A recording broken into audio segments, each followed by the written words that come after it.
It's the display at the center of a free speech debate in America. The Satanic Temple of Iowa putting up this scene in the Iowa state capitol. Built with the state's permission, it includes a statue of a goat-headed figure, along with the 7 tenets of the group's beliefs. But not everyone is feeling blessed by its appearance. Iowa's Governor Kim Reynolds calling it absolutely objectionable, another Iowa lawmaker calling it disgusting. And tonight, outrage hits a boiling point with the display vandalized and the goat-headed figure beheaded. I want to bring in the co-founder and spokesperson of the Satanic Temple, Lucien Greaves. Lucien, thanks for being here. Thank you for having me. Let's start with what happened to that display. How did you feel when you saw the damage?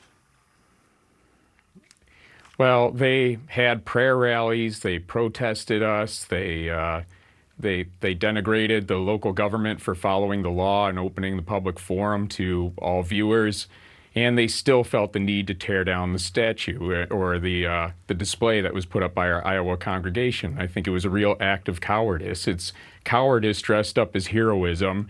It's acting like they're standing up for us when, in fact, when politicians do this, and my understanding is that this is somebody running for public office, they're really yielding to the whims of an uncomprehending, undemocratic mob, and they don't have the spine to stand up for the values that they swore to uphold when they took an oath of office. And I think we saw similar from Ron DeSantis in his comments about us recently. I'll get to Ron DeSantis' comments in just a moment, but the governor of Iowa, Kim Reynolds, she said earlier this week that she thought that the display was absolutely objectionable, but that in a free society, the best response to objectionable speech is more speech. She went on to encourage people to join her in praying over the Capitol. What did you think of that response? Were you surprised that it came from her? I'm surprised that it did come from any of the politicians right now, and it's really courageous to take a stance for free speech at this point on either the left or the right. And there's a certain point at which we need some adults in the room to tell people what our liberal democratic values are, what their value is, why we uphold them, and what they're good for, and they need to stand up for these types of values, or we're going to further degenerate in our polarism towards autocracy. You were talking about Florida Governor Ron DeSantis earlier. He is criticizing an IRS rule that was put in place under the Trump administration that designated the Satanic Temple as a tax-exempt church. Is he right, though? Fundamentally, did the Trump administration's actions actually give your organization a legal standing to have this display? No, we have a system in place where we have a system of checks and balances, and we have static institutions like the IRS that work under a certain set of rules. And they're supposed to act neutrally in regard to viewpoint and just follow rote practices in which, if we fall within the parameters of the law, our rights will be respected the same as anybody else's. We don't want to yield some kind of power to the government to begin picking and choosing between religious groups. People might hate us and people might want to exclude us, but that simply opens the door to more sectarian battles, and it certainly won't stop there. Our IRS tax-exempt application certainly never came across Trump's desk. Trump wouldn't have comprehended it if he had seen it, and I think DeSantis knows that. It's just another display of cowardice from a politician who wants to play ignorant, I think. I think he knows better. I would be happy to debate him at any point. But I do think he is being a pathetic little coward when he tries to use us as a ploy to appeal to a mob of people who just don't understand what somebody like him very well should understand and should convey to the public instead of riling up fears and animosity between different people.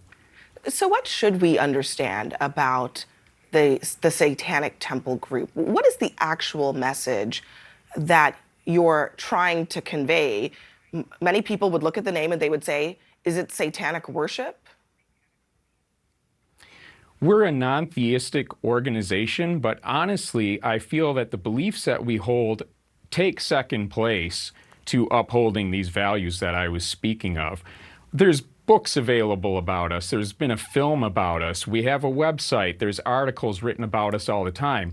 People interested in what we truly believe can find these things, and they can see how we engage pro-socially with the communities that we're in, how we have various congregations doing good things in various areas.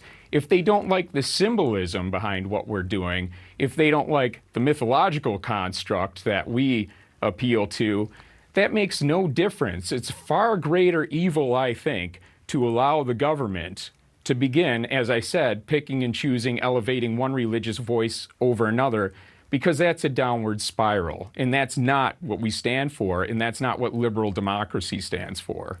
You say that the belief system takes second place to the broader values of religious freedom. That makes sense, but I wonder, I mean, this provocative, construct that was chosen here, Satanism, this display, was the intent to simply provoke people who of Christian faith who might find that to be against their religion, not just objectionable in and of itself, but actually against something that they believe?